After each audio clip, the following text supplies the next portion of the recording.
Después de darse a conocer que Rusia desplegó drones de fabricación iraní en sus ataques en territorio ucraniano, la guerra en ese país del este de Europa ha dado una especie de giro que preocupa mucho a Occidente por el surgimiento de la alianza ruso-iraní. Esta relación entre estos dos países es histórica y ha estado plagada de altibajos e intereses. Por eso queda ahora la pregunta sobre la mesa: ¿qué puede tener de diferente en esta oportunidad cuando hay cierta rivalidad entre estos dos países y hay una relación que, mirándolo a simple vista, pues no se complementa?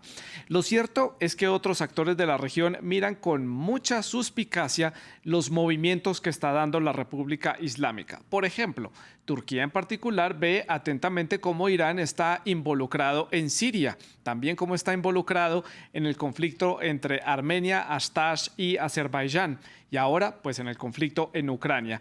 Pero también otro país como Israel, que es el enemigo histórico de Irán, le preocupa mucho que la República Islámica haya dado un salto en el desarrollo de armamento, como por ejemplo los drones que le ha entregado a Rusia.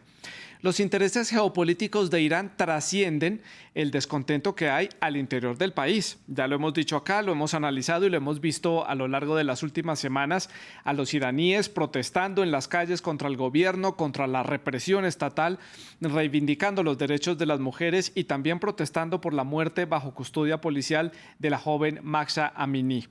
¿Qué busca Irán con sus movimientos y con sus alianzas estratégicas? ¿Por qué le está preocupando tanto a Occidente los movimientos y las decisiones que están tomando en Teherán? Pues lo vamos a analizar en esta edición del debate de France 24. Para conversar sobre este tema, hemos invitado al doctor Carlos Alberto Patiño. Él es profesor de la Universidad Nacional de Colombia, es doctor en Filosofía e Historia, es también experto en conflictos internacionales contemporáneos y en guerras del siglo XXI.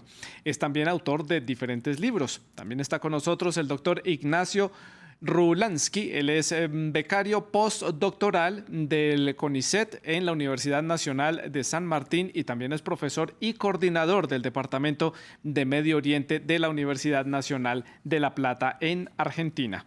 Ustedes, nuestros televidentes, también les recuerdo que son parte del debate. Pueden dejar sus comentarios y sus preguntas, pueden dejarlas a través de las redes sociales. Estamos en Twitter, en Facebook y en Instagram. Nos encuentran como @el-debate_F24, @Santilogo, que es mi cuenta personal. Nuestra etiqueta para que deje los comentarios es numeral el debate F24. También les recuerdo que todos los contenidos de este programa están disponibles en Apple Podcast, en Spotify, en Deezer y en TuneIn. Pues muy bien, entonces comienzo dándole la bienvenida al doctor Carlos Alberto en la ciudad de Bogotá. Gracias por estar con nosotros, Carlos. Gracias por acompañarnos hoy en el programa. Punto de partida para conocer opiniones de los invitados. ¿Qué análisis hace usted de estos movimientos que está dando Irán, movimientos estratégicos, involucrándose un poco más en unos conflictos, tomando partido en otros? ¿Cuál puede ser la agenda de Teherán? Pues bueno, yo creo que uno puede plantear una serie de asuntos bastante amplios desde la perspectiva del Estado iraní con respecto a qué es lo que busca, pero evidentemente habría que decir que hay un elemento básico inicial, y es que Rusia e Irán comparten enemigos. Y comparten enemigos, en este caso es los Estados Unidos y el mundo occidental. Hay que recordar que además en medio de toda esta guerra continúa la presión y la negociación por el programa nuclear iraní, y en las últimas semanas el presidente Joe Biden ha ratificado que apuesta por la vía diplomática a pesar de la presión de Israel para generar un castigo militar e incluso una posible destrucción anticipada del programa nuclear iraní. En este contexto, más las digamos, advertencias, y en las últimas 24 horas hemos tenido una nueva advertencia del presidente Vladimir Putin de que una posible conflagración del cáncer mundial estaría todavía al alcance de lo que pudiera suceder en este contexto, pues no sería, digamos, algo realmente sorpresivo de qué papel están jugando. Aquí hay que decir que de alguna manera Irán y Rusia arman un frente geopolítico, mientras que Turquía e Israel, que no son la agenda de los países occidentales, y eso también hay que tenerlo claro, tienen otra agenda y otra posición geopolítica distinta. Que también lo vamos a analizar en este programa. Le doy ahora la palabra al doctor Ignacio Rulansky. Bienvenido al programa, doctor Rulansky. Gracias por estar con nosotros. Y la pregunta inicial, la misma pregunta que le hacía a Carlos: ¿qué puede estar buscando Irán con estos movimientos que está dando, como han calificado en algunos países de Occidente, lentos pero seguros y certeros? ¿Qué tal? Buenas tardes, gracias por la invitación. Bueno, en línea con lo que comentaba Carlos recién, entiendo que parte de esta asistencia que está realizando Irán con respecto a la intervención militar rusa en Ucrania puede tener que ver con una especie de quid pro quo, es decir, un tipo de participación donde los envíos de aviones no tripulados, de drones de fabricación iraní, encuentren una contrapartida por parte de Rusia en cierta asistencia en el desarrollo de los programas nucleares en los que estábamos, los que estaban comentando recién. En ese sentido, lo más claro, lo que más podemos anticipar, o por lo menos para pasar en limpio aquí, sin irnos mucho por las ramas, es eso, es decir, hablamos de dos estados paria, en este momento dos estados sumamente aislados. Irán enfrentando una serie de protestas masivas Sí. con un carácter inédito, desestabilizando la posibilidad de Irán de poder encauzar otras actividades normalmente. Entonces, yo iría por ese lado, es decir, entendería que lo que busca Rusia es ese tipo de apoyo. Bueno, quiero profundizar en este tema que es el primero que tengo para la agenda del programa y es esa relación entre Rusia y Teherán. Es una relación que históricamente ha tenido muchos altibajos, lo decía yo en la introducción del programa, pero dado el escenario actual, puede que estos dos países tengan la necesidad de complementarse el uno al otro. ¿En qué estará estructurada, más allá de simplemente tener enemigos en común y una necesidad de mostrarle músculo militar a Occidente? ¿Qué está estructurando, Ignacio, esa alianza entre Moscú y Teherán? ¿Y cuál es el interés que tiene Moscú en Irán y que tiene Irán en Moscú? Bien, bueno, es una relación, por un lado comercial, desde hace años, que ambos países son socios.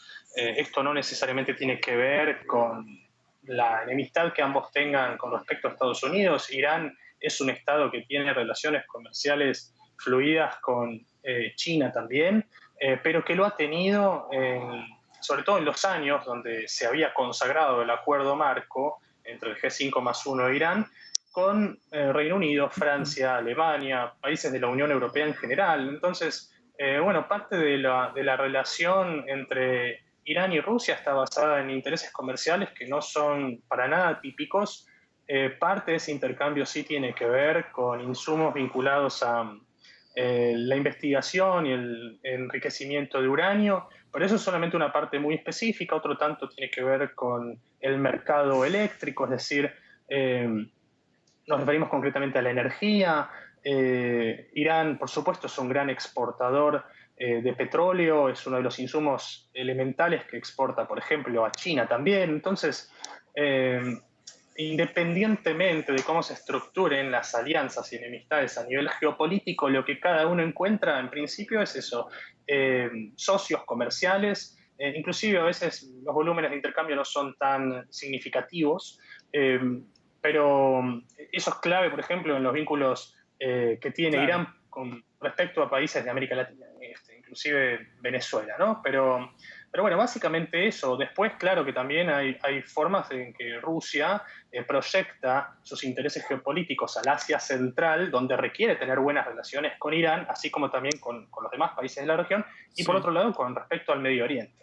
Asia Central, que es una región que le importa mucho a Rusia y en donde ha perdido terreno frente a la posición de China allí en esta región de ese continente. Paso a darle la palabra a Carlos en la ciudad de Bogotá y le pregunto ahora por este intercambio. Los primeros informes dicen que cerca de 2.000 drones construidos en Irán han sido entregados o por lo menos ordenados por las fuerzas militares rusas. A cambio, para pagar este pedido, Rusia colaborará en asistencia para el programa nuclear iraní. ¿Esta es la preocupación de Occidente? ¿Ese programa nuclear iraní? ¿Eso es lo que teme Estados Unidos y teme Europa?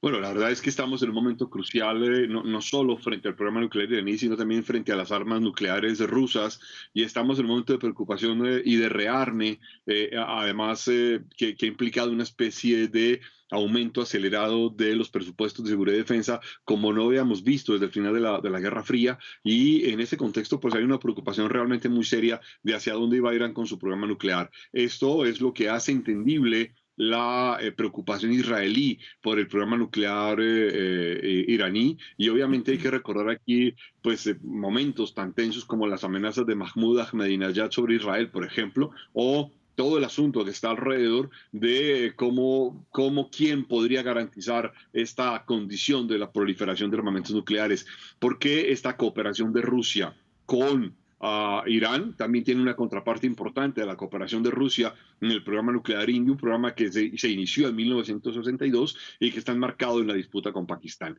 En este contexto, hay que recordar que Irán además tiene una cierta autonomía en la capacidad de producción de armamento propio. El caso de estos drones ha sido quizás uno de los elementos de mayor sorpresa táctica en el marco de la guerra, y que han ocasionado parte de los daños más importantes que ha sufrido Kiev en las últimas 2 semanas, sobre todo en la infraestructura eléctrica. En este contexto, pues la cooperación preocupa muchísimo, y preocupa muchísimo obviamente cuáles son los mecanismos de seguridad que puede haber frente a una explosión, a un momento de apertura, de competencia muy fuerte de armamentos a nivel global. Carlos, además que, continúo con usted, además que aquí hay un guión que ya está poniendo en práctica Rusia en el conflicto en Ucrania, que a Teherán tal vez le resulta muy atractivo, y es esta carta de chantaje, digámoslo así, a Occidente, que es el uso de las armas nucleares. Es la forma como Ucrania, pues se ha visto, Rusia se ha visto cuando ha necesitado volver a ejercer una posición fuerte en el conflicto frente a la Unión Europea o a Estados Unidos o la misma Ucrania, saca la posibilidad de usar las armas nucleares, que sabemos que es una de las grandes potencias a nivel internacional. Este puede ser un escenario en el que Irán quiere llegar a estar para poder hacer esta misma estrategia con Israel, hasta con la misma Turquía, incluso con el resto de Europa y con Estados Unidos. Hay que recordar un hecho básico de las armas nucleares, y es que las armas nucleares otorgan lo que los estrategas han llamado la invulnerabilidad estratégica, es decir, que se supone que un Estado que tiene armas nucleares pues no se verá atacado por lo menos de una guerra simétrica por parte de otro Estado, y eso obviamente le da una ventaja importante frente a la guerra, aunque en el contexto actual de la guerra en Ucrania estamos viendo algo paradójico, y es que una potencia nuclear como Rusia está siendo confrontada fuertemente por una guerra convencional, por un Estado menos poderoso que sería Ucrania. En este contexto aparece adicionalmente otro asunto que es muy importante, y es una especie de competencia cultural y religiosa que tiene Turquía con Irán por una especie de liderazgo global del mundo musulmán, aunque las tradiciones sunitas y chiitas sean completamente diferentes. Hay ahí, digamos, un asunto muy importante de prestigio y reconocimiento global. En ese contexto, pues obviamente empezamos a enfrentarnos a unos desafíos estratégicos para los que pareciera no existir una especie de mecanismo ni diplomático ni militar disuasorio. Importante ese punto, esa relación con Turquía, lo tengo también para analizar. En unos minutos vamos a llegar a este tema. Termino por preguntarle a Ignacio en Argentina sobre esta venta de los drones para finalizar este tema. Si varias de las especulaciones que he visto y he leído a lo largo de esta semana sobre este tema es que esto involucraría directamente a Irán en el conflicto, pero es que Turquía también le ha vendido drones a Ucrania, entonces, pero Ucrania no se ha visto involucrado directamente en el conflicto. Lo hemos visto como un país mediador, ha facilitado la salida de los barcos con cereales, ha ofrecido el territorio turco para mesas de diálogos. Aquí se está simplemente satanizando el personaje de Irán como un actor internacional por ser Irán, y se le está involucrando en el conflicto porque así lo quiere ver Occidente. Bueno, lo que marcas es una de las grandes ironías o hipocresías del mercado de venta de armas, indudablemente. De hecho, la exportación de armas por parte de Turquía a Ucrania se da a raíz de un triángulo de venta de suministros bastante particular, que también conjuga a Rusia, y que aleja en un momento a Turquía de Estados Unidos, que buscaba justamente acceder a tecnología militar de aviación, que solamente podía conseguir Estados Unidos, lo pasa a conseguir entonces de Rusia, y es cuando empieza a vender a su vez drones es decir, aviones no tripulados a Ucrania, que hoy se están usando contra Rusia. En cuanto a lo que mencionás sobre Irán, bueno, es cierto, pero también, como planteás, ¿no? Es decir, por un lado, Turquía actúa como una especie de mediador, de patrocinador de un cierto proceso de paz y por más que eso no esté llegando a buen puerto, sí, por lo pronto al haber destrabado, aunque sea parcialmente, las exportaciones de cereales, eso ha sido saludado por la comunidad internacional, inclusive y especialmente por países del Golfo. Me refiero, por supuesto, a las otras orillas del Golfo Pérsico, eh, Qatar, Bahrein, Emiratos Árabes Unidos, etcétera, que dependen fuertemente de esas importaciones. También otros países del Mediterráneo Oriental y del norte de África. Bueno, para ser concreto, entonces, Irán no participa digamos, de ninguna iniciativa de esas características porque no es la retórica, no es el papel que Irán viene esbozando, ensayando, y no es el papel que le ha permitido jugar tampoco la comunidad internacional. En todo caso, estos drones, digamos, la participación militar iraní de forma indirecta en el conflicto, en la guerra ruso-ucraniana, tiene por condición, según está trascendiendo en los últimos días, Sí. el alcance de objetivos que incluyan sitios de peregrinación para las comunidades judías, para turistas israelíes, es decir, de alguna manera exporta, traduce un conflicto regional a otro más específico, en este caso entre Ucrania y Rusia, en territorio ucraniano. Sí. Entonces, el uso de los drones iraníes tiene todo otro significado también. No es que, digamos, es satanizado solo por una sola cuestión, pero es cierto que es una participación que tiene otras Claro. características. Y la política exterior iraní también tiene otras características en general. Le traslado la pregunta a Carlos en Colombia. ¿Usted lo ve como parte de este discurso de Occidente, simplemente satanizar a Irán y quererlo involucrar en este conflicto por venderle estos drones a Rusia, cuando vemos que Turquía pues también le vende estos drones, complementando un poco lo que ha dicho Ignacio? No, creo que el asunto es más complicado que simplemente satanizar a Irán. Irán no ha sido necesariamente una especie de potencia cooperadora. Es más, habría que recordar, por ejemplo, que el gran ayatollah que hace la revolución, Ibrahim Ruhollah Khomeini, él mismo renunció explícitamente al programa nuclear, que además, entre otras, Irán había iniciado de la mano de los Estados Unidos en la década de 1970. Pero fueron los continuadores de la revolución, una vez muerto Khomeini, quienes de alguna manera rescatan el programa nuclear iraní. En este contexto, y quiero insistir, Irán no está utilizando el programa nuclear únicamente como una especie, y no es solamente una especie de satanización del mundo occidental, sino que utiliza el programa nuclear como una condición clave de posicionamiento entre los países musulmanes y obviamente como siendo el único país de mayoría chiita, con una revolución de chiita hasta ahora exitosa, faltará ver en qué va a terminar todo este conjunto de rebeliones sociales y populares, pero lo cierto es que el asunto es mucho más complicado que una satanización. El régimen iraní no ha sido necesariamente ni colaborador ni transparente. Ahora, esto tampoco avala obviamente la ruptura de los acuerdos que se han logrado en el programa nuclear, por lo menos desde mi perspectiva, por parte del expresidente Donald Trump frente a Irán. Era mejor haber tenido una palanca diplomática que carecer de ella en este contexto bélico. Claramente, la diplomacia haciendo ahí gala de sus herramientas en este tipo de conflictos. Carlos, entonces, en este escenario que usted nos explica, ver a Irán recibiendo ayuda rusa para desarrollar su programa nuclear, entrando en el mercado internacional de drones que había desplegado o había utilizado en cierta forma para algunos intereses muy puntuales en países como Yemen o en Irak. Ahora lo vemos en un escenario internacional. Esto es un paso más hacia arriba, escalado, y también le permite ver cómo funcionan estos productos, digamos, en terreno, en un combate de verdad abierto. Esto cambia también la posición de Irán a nivel internacional, ahora como un actor que tiene desarrollado una industria militar en donde también compite con Turquía, que ha desarrollado rápidamente una industria armamentística. Sí, la verdad es que estamos frente a un mecanismo de confrontación muy interesante de entornos industriales militares y de competencia.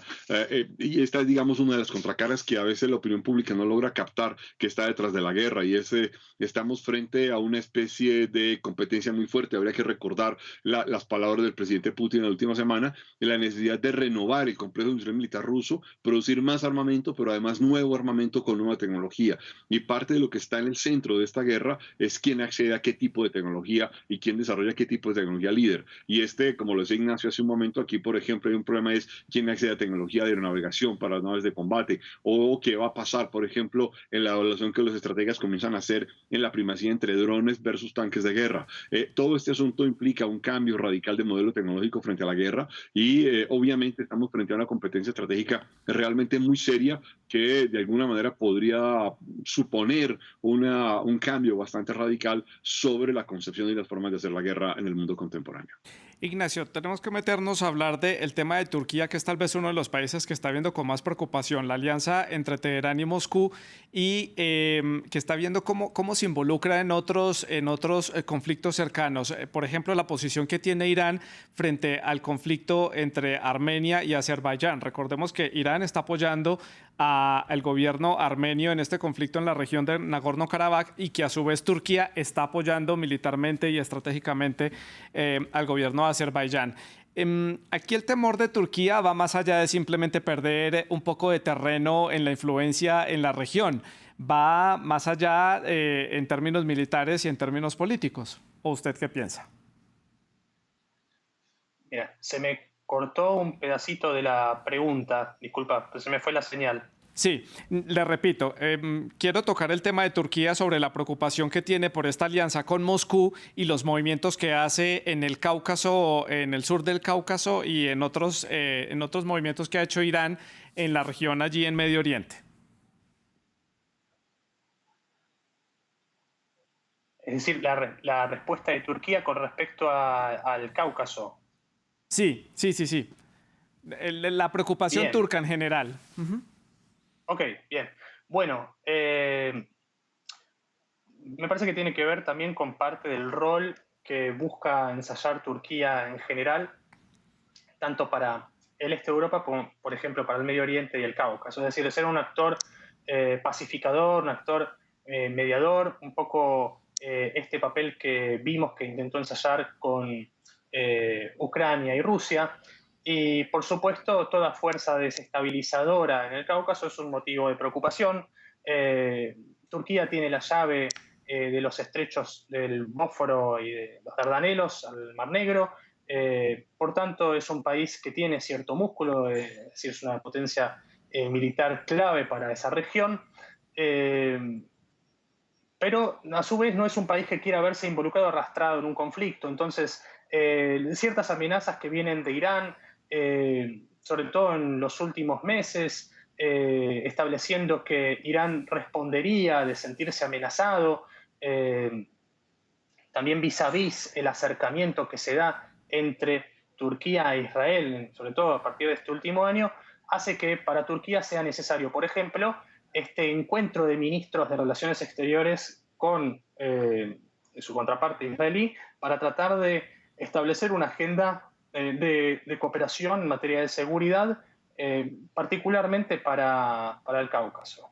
Entonces, yo lo que estoy viendo es esfuerzos, en todo caso, por aceitar esa vía de cooperación multilateral Sí. Con Israel, es decir, de generar una especie de frente común que permita coordinar esfuerzos y que esto sea un factor disuasivo para Irán tanto como para Rusia. Es decir, mostrar que no es tan fácil proyectar intereses ni para Irán ni para Rusia en el Cáucaso. ¿Y qué piensa Carlos en la ciudad de Bogotá? ¿Un temor infundado allí en Ankara por parte de los turcos a este avance iraní en la región o cómo lo ve usted? No, yo creo que en este caso Ignacio tiene toda la razón. Ahí hay un problema muy serio sobre cómo se reparten las cargas y los pesos y contrapesos en el Cáucaso. Y obviamente hay que recordar que en este caso la guerra Armenia-Azerbaiyán, siempre un conflicto no resuelto, iniciado en 1989 y de forma intermitente hasta continua hasta el día de hoy, pues hace que este acercamiento Irán-Rusia sea realmente de alta preocupación para el caso de Turquía. Y en ese contexto habría que recordar, por ejemplo, las intervenciones militares de Turquía en el norte de Siria durante todos estos años de guerra en Siria o el intento de controlar a los kurdos. Y obviamente todo este asunto tiene que ver con los intereses iraníes, dónde chocan, dónde están, dónde se encuentran y obviamente implica establecer una agenda de cooperación muy seria y muy importante entre Turquía e Israel. En este caso, habría que recordar además que la perspectiva de Israel no es solamente buscar una cooperación de alguna manera para contener o contrarrestar la fuerza de Irán con Turquía, sino que también habría que recordar los llamados pactos de Abraham que han implicado o que han permitido que Israel abra con las monarquías árabes otros mecanismos de cooperación en el mismo sentido, en la dirección de establecer una especie de control o de moderación de la agenda política iraní. Carlos, justamente el ministro de Defensa de Israel, Benny Gantz, se está reuniendo con su homólogo turco, Hulusi Akar, y hay varios temas, todo esto para poder impulsar nuevamente las relaciones entre los dos países que estaban rotas por diferentes motivos desde hace algunos años, pero uno de los puntos claves es justamente Irán. Pero hay dos frentes que entonces ve uno que se pueden colaborar allí los dos países, es la guerra en Ucrania y también que Turquía le siga sirviendo de puente a Israel para acercarse a las monarquías de la península arábiga. Aquí entonces se vería Israel arrastrado a ese conflicto en Ucrania, que es uno de los grandes reclamos que ha hecho el presidente Zelensky. Siempre pidió a lo largo de estos meses la ayuda de Israel. Israel dijo, yo le puedo ayudar en materia táctica y tal vez a crear un escudo antimisiles, pero yo no le voy a suministrar armas y no me voy a meter. Ahora el escenario es muy complejo, es muy distinto para Israel. Dos aclaraciones. No creo que Turquía tenga mucho que hacer en abrir la puerta de las monarquías árabes a Israel. Creo que en ese caso la vía es por otras condiciones distintas. Habría que recordar que hay una competencia por prestigio y reconocimiento musulmán entre por lo menos Arabia Saudita, el mismo Egipto y Turquía, parte de dos mundos culturales dentro del Islam completamente distintos. Pero más allá de este asunto, quiero recordar, y ya lo decía ahora, lo mencionaba Ignacio ligeramente, es que una de las características más interesantes de la Ucrania contemporánea es que hay una serie de comunidades judías muy importantes en Ucrania, empezando por la comunidad judía en la ciudad de Odessa, y habría que recordar todo el papel del rabino a lo largo de la guerra, del gran rabino de Odessa, planteando una serie de posiciones y reflexiones políticas y culturales muy serias sobre la permanencia de estas comunidades judías en este territorio, de forma tal que si la sombra de Irán amenaza a las comunidades judías, esto de alguna manera pues implica una posición, un reposicionamiento del Estado de Israel y muy seguramente este acercamiento Irán-Rusia implicará, desde mi perspectiva, un cambio de posición y de reconsideración de Israel frente a la guerra en Ucrania. Y paso a preguntarle ahora a Ignacio por otro actor importante en este escenario en Medio Oriente y es la situación en Siria. Esto redistribuye cargas porque hay intereses encontrados allí entre Rusia, Irán, Turquía, Estados Unidos, Israel. Es una gran mezcla en donde todos chocan y confluyen. ¿Esto podría reactivar el conflicto, ponerle un punto final, redistribuir las cargas? ¿Qué se puede analizar del conflicto sirio desde estos avances iraníes? Bueno, me parece clave. A ver, Carlos acá había explicado muy claramente cómo, de hecho, ya el frente sirio constituía un problema para Turquía, ¿no? Relacionando esto con la pregunta anterior. Y hago una salvedad respecto a la posición israelí sobre el eventual apoyo, es decir, la posible venta de armas a Ucrania que preguntabas antes.